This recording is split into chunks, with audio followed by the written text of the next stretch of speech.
Hey guys, this is the Shoveler. If you get a chance, please like, share, and subscribe to our channel. We would really appreciate it. And we'd like to hear some feedback from you, so leave us a comment. Now, sit back, relax, and share in our pain and misery. Have you ever done something that gave you that sick to your stomach feeling? All of us have had moments in our lives in which we may have had an embarrassing mistake at work or while trying to help someone. Well, today we're going to open ourselves up to a little laughter and ridicule by revealing yet another piece of our collective histories. We'll share a few stories that will hopefully make you feel a little better about yourselves if you've ever been in a similar situation. Today I really want to just kind of share a little bit more, and I guess I'll get started because I know I've done several things in my life that are more than embarrassing, but there's one that always sticks in my mind pretty much every day when I get ready for work and I'm looking in the mirror, brushing my teeth or something, and I think of that, and I do like a little head slap or forehead slap at that moment. But there was this one time where we had a group of friends at work, and we would all go out to eat or have lunch together, or things like that. And one of the people in our group was the department admin, and she actually was the admin for like our VP over our department.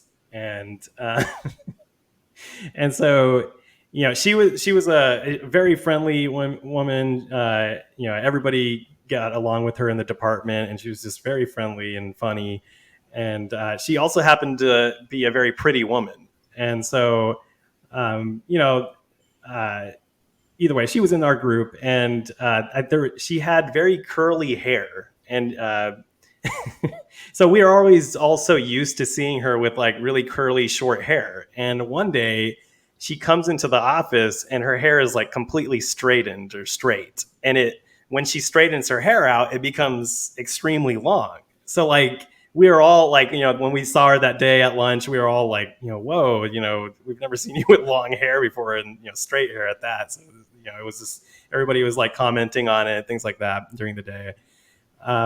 But then towards the end of the day, she sends out and this is like when we first got Outlook email installed at our workplace. And so she sends out this massive email to the entire department, and basically, saying that we need to get something done, and here's how you do it, blah blah blah, some general type of admin or administrative type email. And so I replied to her, and I was like, "We don't have to do what you say." And oh, by the way, you have long, purdy hair, like ERRTTY hair. And then I, fired off that send button, and then a few minutes later, somebody in the next cube over was like, "Hey, did you mean to send that to?" Oh. And I was like, "What?" And I reopened my sent email in my sent folder, and it was subsequently sent to about 300 people. So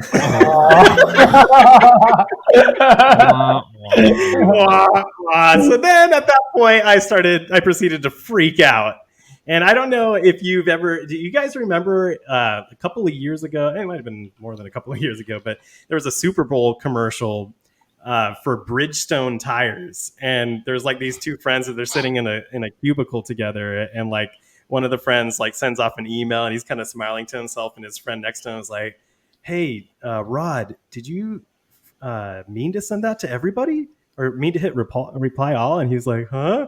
And like then he proceeds to like run everywhere and start like bashing people's computers before they can read it, and like pouring coffee on other people's computers. And then at one point near the end, he's like in a tree jumping on top of somebody who's like in the park looking at their laptop. And then at one point he's like in the server room, like pulling out all the cables out of the server like, to prevent everybody from seeing it.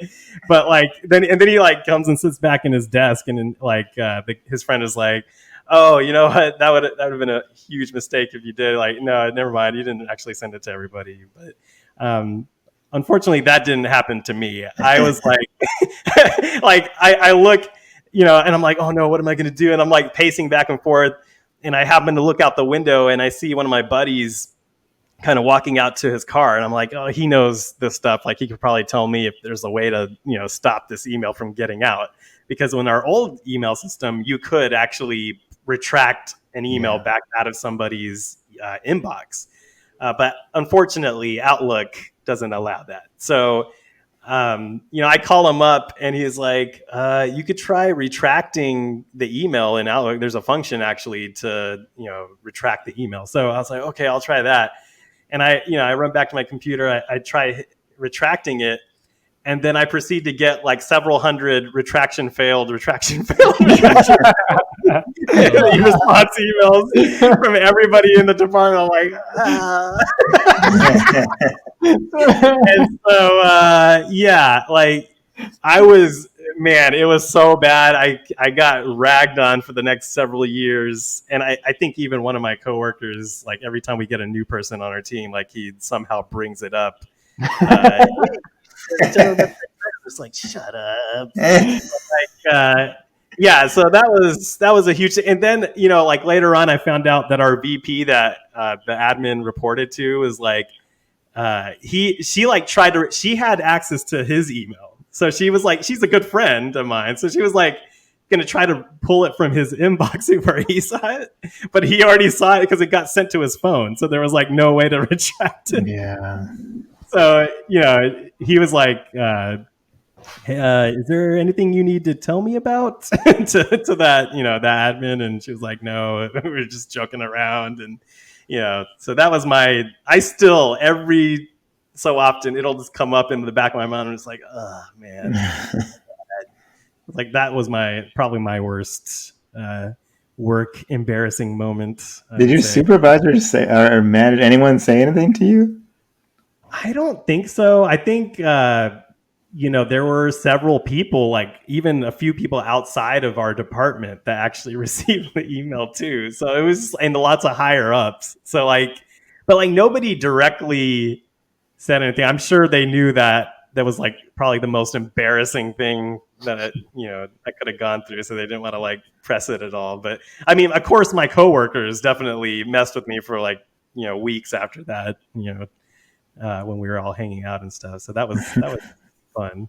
But that's my moment. What about you, Spleen? What would you say? Spleen? Well, work. I would say I'm working in college. I was part of this Christian Bible study, and I had to highlight the Christian piece because it kind of feeds into adds to the embarrassment of this. But the beginning of the year, a lot of times people will come to different groups for just introductions, just to see how it is. And so we were in our first few weeks, and this blind girl comes into the room, and she sits down, and she sits down by herself. So I also add that note that she probably she managed herself pretty well.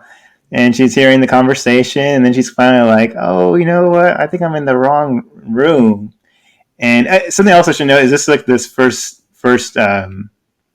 group where we have a staff worker he's a new staff worker who's covering our campus, and so he's there too. So this is the first time he's meeting all the leaders at this Bible study, and he's a new guy too. And so we're sitting in the back, and that blind girl's just like, oh, I realize this is not the right thing. I'm trying to go to the Latin club. And so I was just like, oh, okay, well, let me help you out of the room so you can be on your way. And that was my first mistake to help her out of the room, because there's probably, I think there's a smart way to lead a blind person. I did not know that, and it showed in the impending things that happened. So I was like, okay, let me help you out, and I'm like leading her by the hand, and so she's not using her walking stick because she's like, oh, this guy's gonna help me. First mistake she made. First mistake. And so, yeah, so she's like, okay, and she's like, as I'm leading her, how she hit her toe because she's wearing open toe shoes against the table because we were moving the tables around. So she's like, ow, and I'm like, oh, I'm sorry, just walk away. walk this way. And, I'm trying to like lead her faster because I'm like, let me navigate you through all the dangers of the tables that we moved around close to the table, close to the door. And then, and then I lead her, and I didn't realize there was a small trash can that was holding our door open. So as I'm leading her out, she runs her foot into the trash can. And she's like, "Ah!" And I'm so sorry. I'm so sorry. And because the trash can that was holding the door got knocked over, the door swung and closed on the blind girl.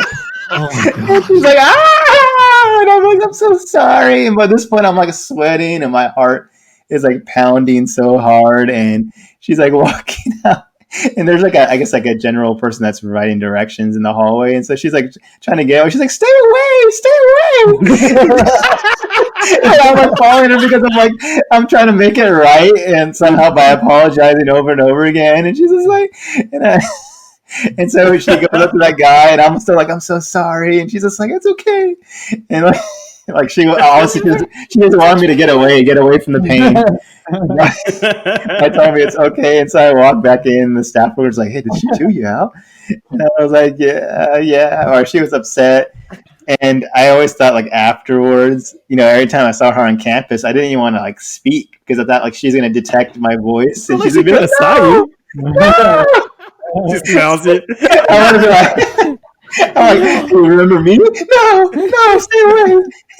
I can help you across the She's just passing by and she hears your voice and then drops her cane and everything. Yeah. He drops her cane, starts trembling. I was thinking more she was. Pea puddle develops underneath her legs. I thought she was gonna like swing her cane at me, like, "Stay away! Christian is coming. So I was imagining, all those people are like, "Oh, Christians are do this, and Christians are hypocrites, and they say one thing and do the other." I'm sure she added to it. She's like, "Yeah, Christians hurt blind people." Huh? Okay. They hate blind people. They hate the blind. Jesus would have something to say about that.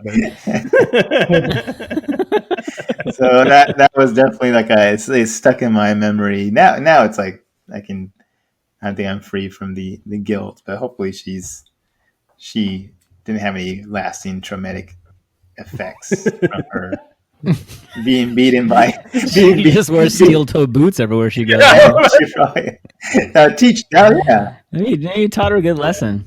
As a blind person, you shouldn't wear open-toed shoes. Yeah, that's true. Yeah, I could say I impacted her life in a lot of ways. Come on, man. Yeah, I understand you're blind and you want to be normal. But... What's that, Invisible? But maybe she didn't know she was wearing open-toed shoes.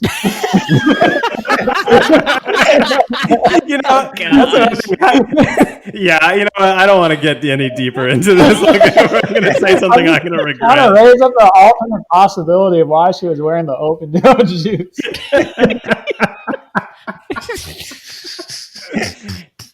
No, I'm not going to do it. I was going to make a joke. I'm going to hold back. I'm not going to do it. Invisible Boy, what about you? Oh man, like I was trying to think long and hard about like some pretty like embarrassing and then like situations where I made it worse. And the one that I distinctly remember was when I was like a junior in high school. So I remember it was I was always a big fan of chicken fried steak day at school. Who knows if that was really steak or not? It was one of the better entrees that the school served. So I remember that day, like just being in line waiting for the chicken fried steak. So she gives me like a chicken fried steak and then like mashed potatoes and like some gravy, and I'm like, "I get extra gravy." She like gives like another scoop of gravy. So it's just like I'm holding this tray going through the line. It's like mashed potatoes, chicken fried steak, just like floating in gravy.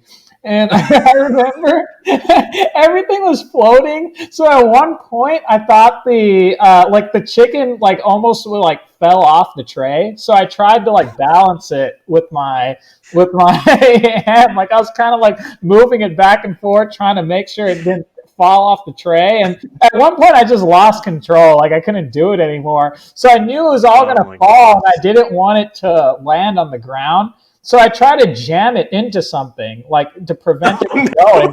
And I ended up jamming it into the back of this girl standing in front of me. So now it's just like gravies, chicken fried steak are all on her back. And I remember just the gravy just like flowing down her back.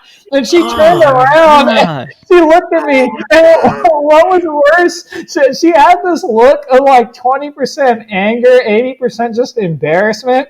And then, like, I remember, like, this is the lunch line, so everyone sees this, and this monkey goes, yo, that dude Justin just slammed his chicken fried steak into that girl's bag, and then I just hear, ah! And then the whole lunch line is just cracking up, and I'm just like, I don't know what to do. I'm like just apologizing. I'm like, let me get you some napkins. I like run and get some napkins. I'm trying to wipe her back off, but it's just like, you know, the napkins. It's not working. It's not working. The gravy was too thick, man. Was she wearing open-toed shoes? I don't know what shoes she was wearing. I just remember wearing this like blue, kind of like nylon jacket. So like, luckily it kind of just slipped off, but it's still just embarrassing. Like, imagine being in line. Did it get on her pants too, or just? Yeah, I got it because it was like a nylon jacket, so it was just like flowing down like a waterfall kind of type. Did you have to pay for the chicken fried steak? No, I got another chicken fried steak. I didn't get free chicken fried steak out of this. I didn't get as much gravy the second time around. Yeah, they're like, no gravy for I you. was Here's a small thinking about it, like even to this day, I'm thinking about like what would I do if I was in line and someone just jammed a tray of like chicken fried steak into my back. Like, I'd like to say I would explode, but with that being said, like I've been the guy who's done it, so like. You know, maybe. So did you ever get a response from her in that interaction that she's like, it's all right, man? Like a forgiveness response, or she was just like she was annoyed, but like also I think just embarrassed because everyone was like laughing. They're probably laughing at me also, but it seemed like more it was like almost to her also. Dude, it was that one guy in the line who just made it worse when he just like yelled it out. He was like, ah! And then, like, cracking up. Kids can be so cruel. Yeah. Oh my god! Wow, man, there's a whole like slew of like high school stories like that I'm sure a lot of us have. That reminds me of like. We had like there was this one time where I don't know what kind of I think it was what is it RC Cola? You remember RC Cola? Oh yeah, they still have RC Cola, right? Yeah. Like they were trying to test out like new brands of or new flavors or something, and they set up in like the big courtyard of our high school, and so like we're all like being released. At the end of the day, and they were just giving out free cans of this new. First of all, that's flavors. the dumbest idea I've ever heard for RC Cola. It was especially after school. And so, like, there was anybody want a free soda? Well, I mean, that's essentially what happened. Like, they had two giant like ice tubs. Like I'm talking about like they look like those like an extended ice tub that you would like take a bath in or something, or like a metal tub that you would take a bath in or something, but like this full of ice and full of these drinks. And so like the guy is like making announcements like, hey, there's these RC Colas here, try it out. And so then the whole mad rush of kids are like, ah! And they all rush it, and they all like take all these cans, and then like you just hear like it's like a massive crowd just surrounding this ice tub, and like you hear one kid out of the crowd say, it's done. And then you hear another kid in the crowd like, tip it over. So like, they all start beginning to like try to tip over this giant ice tub. And the guy's like, hey, there's another one right here. Like right next to him, he like points down, and everybody looks over to the side, and there's like just another giant ice tub of RC Cola. So then everybody swarms that one, and gets their fill of RC Cola. Like I said, what a stupid idea! Like, what are they trying to get? Like just see if people will drink RC Cola. It That was was- the launch. But I remember it was like another brand, I think, of RC, and they were trying to see if people would like it. And so the worst marketing or sampling is to have these huge ice chests out in like 100-degree day, and it'd be free. Yeah. Yeah, they like it. The guys, they like it. We could tell they like it. Yeah. Like just check off the flavor on their clipboard. Like they like this one. Check. They like curry. They like curry flavor. That's good. Our market research is done. We can start mass production. Eggplant Parmesan RC Cola flavor. It works. Everyone drink it. Anything would have worked. What are you saying, Spleen? I was saying that the other ice chest was just a few feet away, as you said, but kids started going slowly. But then when they realized, hey, there's other people going there may not be enough left, they started to like go slowly, and then they break into a run. And all the kids started swarming the other ice chest and taking as much as they could in their hands before they got out. And then I think the weeks after, when they added that new flavor into the machines, no one would buy it. Was it because of the trauma of that event, or no? It was a hard one. It didn't taste good, and they were all thirsty. So yeah, they were like, oh, this is great, free soda. It's cold. It's 100 degrees outside, and there's like an ice-free soda here. Let me drink it all. But then, of course, now when they have an option where they have to pay for it, they're like, yeah, it's not good. That's one of those, Theo, that's the dumbest thing I've ever heard moments. I have like another tip it over story. There's like, where do you go to school, man? I don't know, man. This is like all the kids Detroit. got frustrated. I mean, yeah, it was like the initial riots of our time. But like, there was. Did you guys ever have like those times? Like, I know like a lot of old high schools would do this, but like they would buy like an old beat up car, and then like you could pay money to like bash it in. And it was all, like, I've been to things like car bash. yeah, car bash. Yeah. So like, what a simple name for something. Car bash. I know. We'll call it a car bash. You're bashing a car. So like they had one of those at our school, and I think you could go during lunchtime, like during your lunch break, you could go outside and pay some money and get to hit it with a sledgehammer or something like that. They were raising money or something. But like the car was still parked out there in the courtyard, like after school. And so people were like leaving school and walking towards the buses and the car parking lot and all that stuff. And so like I don't know what it was, or if there was like some football players that were like kind of walking past it or surrounding it a little bit, and then like a lot of people were looking at it, just coming out of school, and then of course you had the lone voice in the midst of the crowd, and is like, tip it over, and then you just see, like, the next thing we see is like there's a bunch of these huge guys like rocking it back and forth, and I don't recall. I don't know, Spleen, do you remember if they actually got it tipped over? Well, I wasn't there that year, but I heard from where I remember they tipped it over. Yeah, so it's over on the side or on the roof. So completely flipped it over. I think they did. Yeah. And then like I think some oil was like coming out of it and things like that into the grass, and it was pretty bad. I thought one of the football players like pushed it so it kind of it twirled a little like on its roof. Yeah, but anyway, Mr. Furious, do you have any stories like that? Just general embarrassment? Embarrassment stories, yeah. Yeah, well,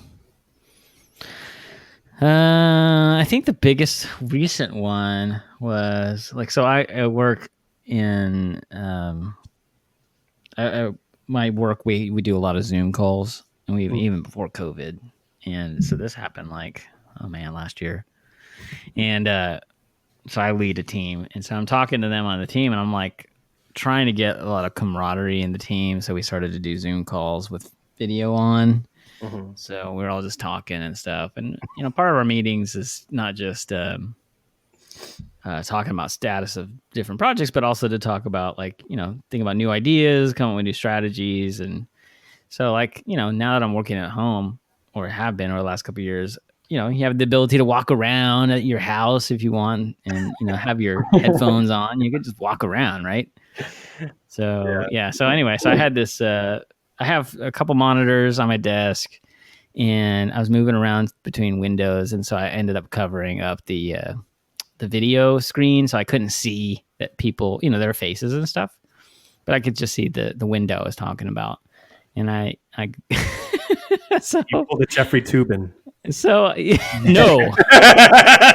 Well, I was rubbing, but a different part of my body. No, I have this habit of like when I really am concentrating, I like start to rub my belly. It's I don't know why, but it makes me feel comforted as I'm thinking.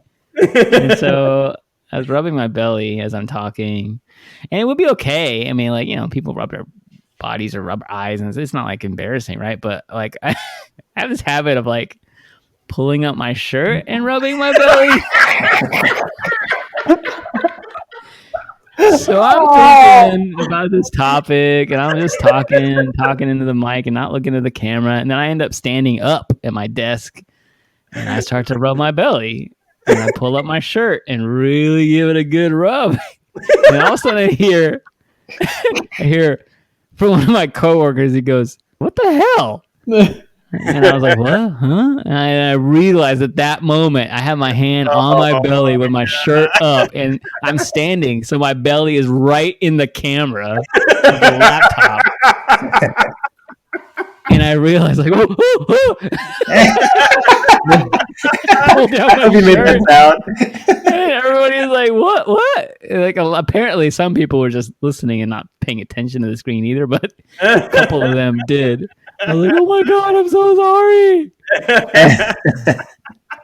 Luckily, there was no femininas on the call. It was just guys, and they were all laughing. We said to record it. Like, when a lot of this COVID stuff happened earlier on in the year, like there were some graduations that were occurring in the spring, and like there was like I don't know if it was a news story or where I saw this, but like there was some girl, like all the graduations were being done via like Zoom and everything, and like there was a girl that was a guest to the graduation she was attending. And she just started to go at her nose, like picking her nose, and like it was on and she didn't realize she was on camera, and she was like just picking her nose like nonstop, and people were like seeing it on the camera. I guess she just didn't realize she was on camera doing that. That happened at one of my graduations last year for the class that just graduated. Like one of the girls invited her close friends, and she didn't know her camera was on. She was just digging in her nose. Like, it was horrible, man. I didn't go, but my friend recorded it and sent me the video. No, man. Yeah, there you go. It was just bad, man. Oh my gosh. Can you imagine that? Oh, I had one story when I was in class. It was kind of like a small lecture. It was only like 10 of us and then the professor. And they're like, professor was lecturing, and like we're all kind of a little bit just because it's the professor, you're a little intimidated and you want to like make a good impression. So I remember during the lecture, I just like, my phone is really old, like the software is like just slow, like whenever I click on things and stuff like that. So I remember opening my phone and like swiping, and I guess I accidentally hit like the little notifications for like some YouTube video or something. So then the YouTube app started opening. I could see it opening, and I'm trying so hard to hit the back thing, but it wouldn't register on my phone. Like, even looking back, like all my friends said they could see me just struggling with my phone, and then like the video starts playing, and I don't know what it was. Like it was one of the YouTube commercials, but it was like some like SpongeBob commercial or something like that. It was like always be aware of what's underneath your bed sheets, and then you just hear this. And then I just like turned it off, and like even while it was happening, like it lasted like a good 5 6 seconds. The lecturer stopped lecturing, and once I turned it off, like she was like, "Okay," and then like, dead silent. And then one of my good friends just out of nowhere, where he's just like, "Justin, it's not okay to watch porn during the lecture." Oh man, come on. I mean, like, yeah, obviously he wasn't where you could see my phone, but it was just like a joke, and everyone just started bursting out laughing, and like you don't know what to say. You're just kind of like sitting there silently, like watching porn.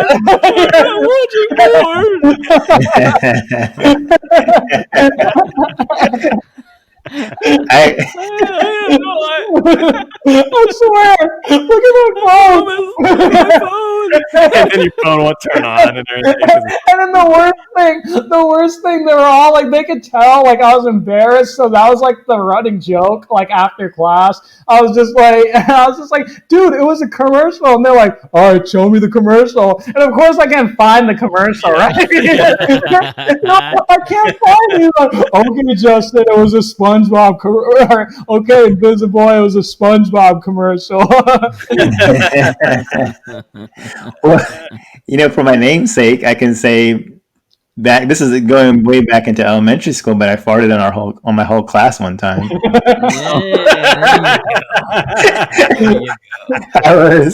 It's all story time, and so there's like this. The tables are set in pods, and so most of the kids will come sit in between the main pods where the teacher so they can hear the teacher who sits at the front and reads the story. And so I sat in my pod because it was like really close by, and so I'm like leaning my rear to the side, facing toward all the students who are sitting on the ground. And I thought that my fart was going to be silent, and I was like, I really had to release this gas. That was your first mistake. And so I let it out, and it was silent for like the first few seconds, and then it goes like, and all the kids like just immediately, switch over, look at me, and they're like, and I'm like, my face, I'm like, I'm trying to like, I mean, you don't know, what do you do? Like, you just have to like accept the embarrassment. You can't really like hide it or anything because my rear's facing towards them, and well, you were standing and pointing your butt in the air. Well, I'm like leaning to the side against my table, and so my rear's kind of slightly jutted out. Unfortunately for all the kids. It is like in mid fart, they all turn around. He's still standing spleen, sitting there with his slightly cocked butt cheek, and with his big eyes open.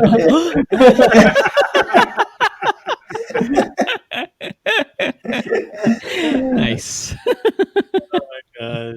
How do you guys feel currently about Trump's re-election or non-re-election? How do you think that's going to pan out? Trump 2020. Trump 2020. Yeah, 2021. I agree too. But here's a couple of things, and I have a bore you all side. One thing is I heard some of the Lance Walmsley ones, but there is a consecrated effort to try to start getting the public used to that. Okay, hey, you won, and news outlets are announcing it.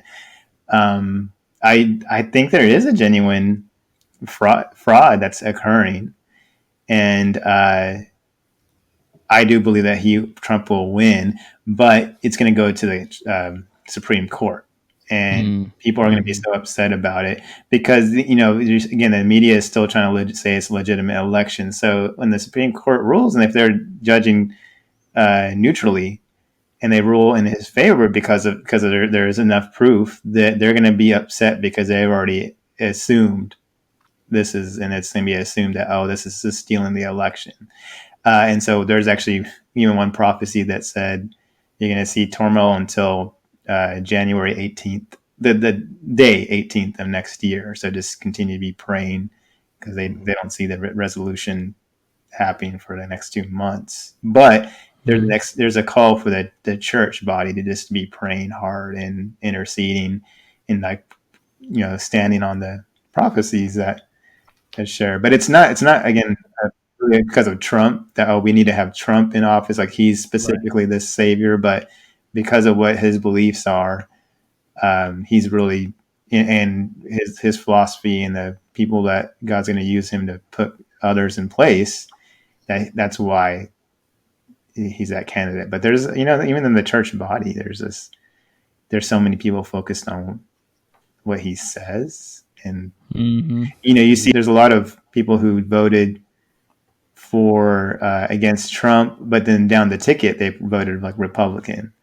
So there is some folks that are just voting because of the man and not because of his policies, which is foolish, I think. And that's my thought. What about you, Invisible Boy? What are your thoughts? What do you? Yeah, I think ultimately, I think if I had to bet money, I would probably say I think Trump is still going to be president. I just think it's going to be a very messy couple of months. I guess is like it's going to be like it's not going to be a pretty win. I guess like I think even if he does become president, there's always still going to be. I mean, if they prove that there was fraud, and even if it is legitimate, there's always going to be that kind of sense in the air that, he may be like that kind of, not that he's actually a dictator, but that sense that he used his power to steal an election, even though it may not be the case. I think that's kind of what the narrative is being built up right now.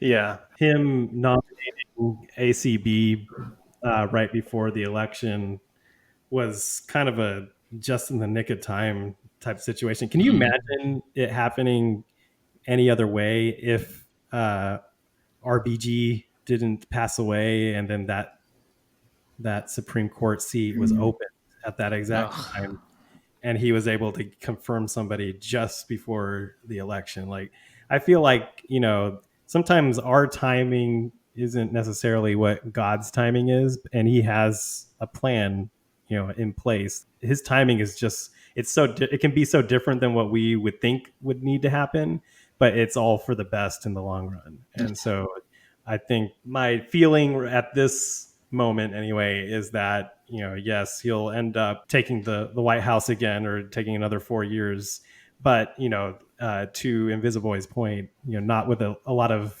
people contesting it, and a lot of turmoil that you would see in the next couple of weeks, and that's something that they'll go on for the next 4 years complaining about, especially if they take votes off the table, because people just don't look at that past that surface level.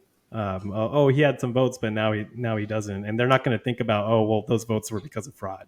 But I mean, my thing is, or one of the biggest things that kind of scares me about this whole thing, if they do the investigation and show that there was fraud, which I mean, based on at least the information I know, I think there was, but if that is confirmed after they do their investigation, like my biggest fear is just going forward. Like there's always that thought now that this can occur, right? Even, there's people out there that could get away with this. And even now, I mean, like if it was a candidate who was almost equally as popular as Donald Trump and he had won through fraud, like you probably wouldn't question it. But it was just Joe Biden was such a bad candidate. You're like, okay. And I mean, granted, even just the way things kind of played out with you were seeing that big rise of Trump and then it just kind of leveled out. And when you woke up in the morning, Joe Biden was leading. But, it's just kind of that whole sense of like, if this is what it could come to, like in the future, once there's new candidates, like, could this happen again? And I think that's kind of the fear that I have going forward, at least. Yeah. It could also be that I think you're going to see people get exposed, that corruption, because there is, unfortunately, I wish I wasn't in the United States, there is stuff that has been always going and it hasn't been gotten much attention. Even Project Veritas was citing, it was like this lady that was helping buy votes, and or she claims she is, and it was both Republicans and Democrat candidates that use it. Even if it was like 3 versus a bunch of Democrats, still. I don't. Yeah. Like that. I mean, like corruption has always been there, and there's been cases where they've shown corruption. But like my biggest thing is like I feel like it keeps happening because it always gets exposed, and then the end point is, okay, we exposed it, let's correct it, but they never do anything about the person who actually was corrupting the system. It's kind of just Yeah, that's. I think that's what I was going to start going towards too earlier. Was that that may be an indication that we as the voters need to really badger some of our elected officials and people that we put into office to you know produce the framework or the laws or rules to prevent as much as we can uh, of some voter fraud. And I'm glad this is this has gone on forever, I'm sure, but this the extent they took it to this election has really brought it to the forefront and to make it as visible as it is. Yeah. That should really put it on everybody's map to say, hey, we do have an issue here and we need to shore up some of the issues. I mean, people have been talking about cleaning up the voter rolls and records for some time, especially for people who have either passed away and they're still on voter rolls and things like that. Like, these things need to be cleaned up ASAP. And so I hope this causes people to kind of really shout about it. And I really hope that what they do is, like, the people who are breaking these laws, I hope there's some like repercussion, because like it always seems like they just get caught and you're like, all right, don't do it anymore. And like people are like, all right, we'll just do it. They're not going to do anything if we get caught. And it's like, that's kind of, I mean, they need to make a federal crimes for tampering with ballots and changing them, or just all these things that we're seeing. So I didn't even know that there were so many different failure points that we have that have come to light in the last week or so. I didn't know there was so many that we have, and I'm glad this kind of came out now so that we can start talking about it. But I'm totally with you on that. Yeah. Yeah, Blue Raja, go ahead. No, I was just like, if there's any, I feel like if there's any chance though of really exposing and like getting something done, it would be through Trump or through a Trump presidency. Yeah. And then I mean, you can even, like, when you really think about like how they often asked him, like, would you peacefully transition over or give up power if you were to lose? Like, it was almost like a setup, like that they expected this to happen. And like I think, but Trump did a good job of like not like just reiterating like if it's a legitimate election. And Right. my one, I guess, my line of thinking is that the Democrats, if they do like transition, they're already setting it up and like kind of telling everybody, Biden and Harris won, they're presidents, getting into everybody's head that they're going to be the president, vice president. And if this all comes out later on, like, okay, we need to fix this for next time, but we'll just keep who we have as in office right now, which they're trying to condition us to believe it's going to be Biden and Kamala. And so Right. that's why, like, it's, I don't know, it's just so nefarious, like how all these major news outlets are just calling it before it's really been like everything's been just absolute completely like resolved. And so Right. I can't say I'm surprised one bit that they're calling it whatsoever. If you're watching during the actual election night, there was a point when Trump was like really on a high trajectory of winning and getting ahead. Like, they were all in shock, like, oh, this may take a couple of weeks and all this stuff, and then all of a sudden it starts to change, like, oh, well, now that Biden is ahead, we need to call this as soon as possible. And then they all start calling different states, and now it's not going to take as long as they originally thought, when they knew that it was looking really bad for Biden. That's why I've been reiterating this to people all week, but I think that the video compilations that we saw in 2016, where it was just one night of a big letdown, I think it's going to be 100 times better this time around. So I just can't wait. I just can't wait. But What music? What music is going to be in that? what's that? I said, what music is Yeah. going to be in it?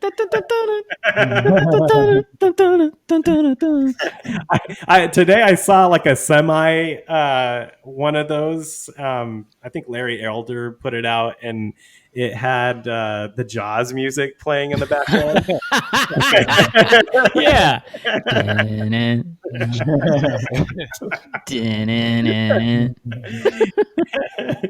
But did anybody else? And maybe I'm the only one who probably saw it, but Rudy Giuliani had like a little short interview with Steven Crowder today, and he talked about like how at this point they're pretty sure of about 300 to 350,000 ballots that should probably be discounted or be rid of because of some of the affidavits that they have from witnesses and the various voter fraud or irregularities that there have been, and he expects about 500 to 700,000 Dang.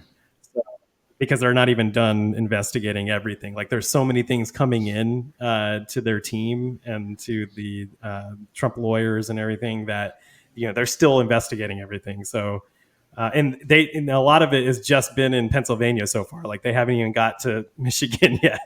So just the mocking is enough evidence for me. Yeah. You know, the amount of mocking like the media is involved in. Right. Like Anderson Cooper calling, names of Trump, calling him like a turtle and stuff like that. That turtle overturned on his back. Yeah. And then Jake Tapper talking about like these Trump supporters and people in general. Yeah. So I'm like, okay, keep talking about this stuff. Yeah. I know. I just want them to keep digging. And do these people not realize that 49.2% is not a majority of Americans? I don't wonder what this mandate, but they don't even know what the definition of mandate, because probably Webster's dictionary will change it online for them immediately. Like, where do they think the 70 to 80 million Trump supporters are going to go? Like, do they think they're just going to go hide in a bunker? Oh, yeah, you're right. Biden's the winner. Bye. We're moving to Mexico. I know. I was really like annoyed because I was telling Invisiboy this is the whole like everyone's like now it's like hashtag time to heal or let's all come together. I'm just like, where was this 4 years ago? Like now you guys want to try to like unite or like not or unite under a president, like not cause division and like not like just throw a hissy fit every time somebody on the opposite aisle does something. And like if you really believe that we're all like racist, homophobe, whatever, like why do you want to even unite with us to begin with? Like I mean that makes you a kind of a terrible person, logically speaking. Like if you want to come together with these people that you believe are really like awful people, unless you never believed that to begin with, which makes you an awful person on the other end. So it's just like it's just like don't give me that kumbaya crap now. Like when Trump wins, I'm gonna, I expect there to be war to begin with anyway. So yeah, I mean it's only become evident, when their team has supposedly won, at least on the outward, that they're all about kumbaya moments. So. Well, I don't even like take it with such a grain of salt because Obama said the same thing, and then he like immediately the next day he's just like they're not willing to demonizing the other side. So it's just like I don't take what they say about wanting to work together. As long as you do what we say, if you agree with us, we're open to healing and working together. And that's not everybody, but the media does have the loudest voice in the room, and the elected officials, and their example they set does not reflect the desire to come together. So, how have your social media feeds been Last day. Horrible. Man, all of It's like they're all coming out of the woodworks now. Like, all the people who supported Biden and Harris or whatever. And I mean, like, luckily, I took myself off of Facebook, other than I made an account for our podcast page and things like that, but I don't have any friends on that account. But like, I'm lucky there. But on Instagram, I didn't think it was possible on Instagram, but that's essentially become old Facebook, where people make posts and stuff. So yeah, you definitely see it there. So I've been avoiding a lot of that. I know. I've seen like some conservative, like, I don't know, commentators or whatever say like, just be like just for like your own like emotional stability, or like it's like an emotional marathon. So like we don't know anything yet, so just don't get on social media too much. Don't like feed like one like expectation or another. Just we just gotta wait it out. To our listeners, definitely hang in there and keep hope alive. I would say keep hope alive, because honestly, I don't know if any of you are believers in God, but that's where we place our faith in. So I don't have any fear. I really do feel a peace about it, and I hope you guys do too. With that, I'll end it there for today, but we will catch you guys on the next one.